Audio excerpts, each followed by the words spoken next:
criticism of Tua, at least publicly, had increased a lot in recent weeks. I know you all are in a bubble. Tua said he doesn't see this stuff. Sure, it gets back to him to some extent. How much do you talk to Tua about boosting his spirits mentally, keeping his confidence high after obviously the struggles in week one and the picks late in games 2 and 3? Is that much of your job? Oh, it's all part of it. But I really try to do my best to stay connected with Tua, and in terms of the mental aspect, the physical aspect, really all aspects of playing quarterback. So I have to have a great feel of how he's being affected. Whether it's noise from outside, noise from inside, all those things, and have a good feel on how to handle that. And do I need to buoy him up? Do I need to get after him? All those different things that coaching entails. And what works for him when maybe he's a little dispirited? I would say I haven't really seen him that dispirited the last few weeks. So it's important to him to play well, obviously, but it's more the mindset of where can I make my corrections, what can I do better. But it hasn't been an aspect where he's lost any confidence or been down. Do you find any consistencies in why some of those turnovers occurred earlier? Well, there's four of them, and they're different. Different reasons for different ones. But the main thing that we're doing is working on our fundamentals and technique. And for us, a lot of times it comes back to our feet. I'm not speaking to all of those, but just generally it comes back to our feet, and that's something that we've continued to work on. This might be a simple question, but what's the benefit of a quarterback receiver duo going back all the way to college?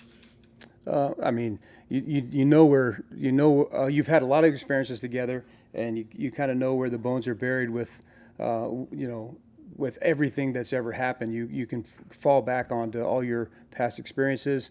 There's always that, we talk a lot about learning how guys come out of routes, when they break down, with how quick they come out of it, how slow they come out of it. Do they run out of it? Do they karaoke out of it? Just all these different things, what their body movements and body mechanics are like. So the more time that you have with somebody, obviously the more well connected you are. Darrell, when you look at the trust factor between a quarterback and his protection, the right side of your offensive line has changed. You play four right guards, three starters. How has Tua responded to that? How has he, do you see signs that his trust and faith have grown on that side of the line? For football and offensive football in general is 11 guys playing together as one. So regardless of who we have in there, it's our job as a quarterback to do our job, and then number two, to trust everyone else to do theirs. And so we can't be impacted mentally at all by who we have in there, who we don't have in there, and that can go for all the positions. And we have to play within the confines of who's out there with us, and what plays we have called. So the line, I think, has done a good job. We have to take the mindset that every play that we're going to be protected, and that's something that we talk a lot about, because if you start feeling the rush, or you start feeling pressure, then you start to change how you play. And or if you anticipate that this is going to be a problem and you start moving before you even need to move, then that creates problems for us. So it's important that we have trust with those that are around us. Coach, when it comes to out-of-structure plays for the quarterback, how much can you impact him with coaching once he does break the pocket and go out of structure? Like, how does it differ compared to playing on time and in rhythm? Yeah, there's a lot that goes into that. And, one, it's quarterback's decisions, but two, on how everybody else reacts. There's two plays. There's the design play, and then basically the backyard ball that can happen when a play breaks down. And there's coaching points for everybody involved in that, including the receivers that are downfield, and you want everybody to be able to react well in those situations. We saw Mike go into his bag, obviously, with that flip back from Tua last week. It always looks pretty dazzling. He's able to do it well. Is that something he lobbies you and Mike to do more of? Well, I wouldn't say he lobbies, but he has fun with it, and he really enjoys those plays, and he just does such a great job of any of the ball handling that we ask him to do. He's amazing at it. He's got a great feel for it. Regarding Darren Waller, what did he do for Tua and what can he do for Tua moving forward, obviously without giving away strategy? Yeah, I mean, I think it remains to be seen what he can do, but I think it shows you, in that first game, the dynamic player that he is.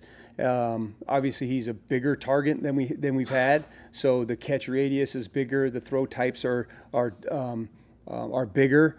So the radius that he has, what was it, the first touchdown that he threw to him.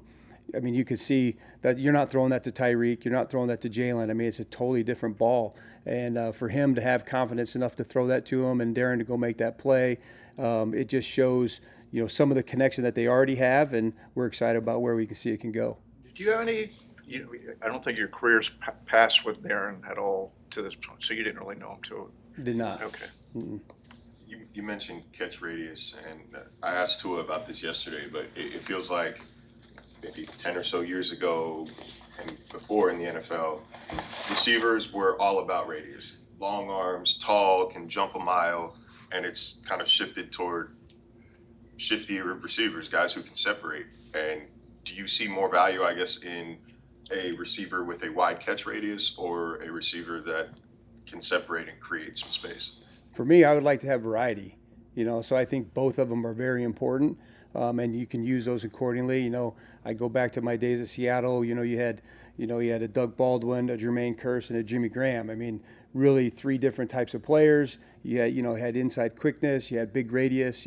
So we like to have all that, and that added dimension that Darren brought. It's different plays, different throw types, and can be really big for you. So. To answer it again, I'd like to have it all. Something that's kind of been, I guess, almost lacking here, though, over the past few years is that bigger, wide radius kind of guy. I mean, we've had varying degrees of different people, but nothing like Darren. We haven't had that. The big hooper like a Jimmy Graham style. So that has been different. Do you think Waddle can do a lot of this stuff that Tyreek has done? Like in terms of where the way we talk about Waddle in 10 years, do you think it'll evolve from where it is now? Oh, without a doubt. I mean, Jalen's very, very skilled player, has the speed, has the ability to make those catches. And so, I'm sure he's excited, and, we're excited for where he can go.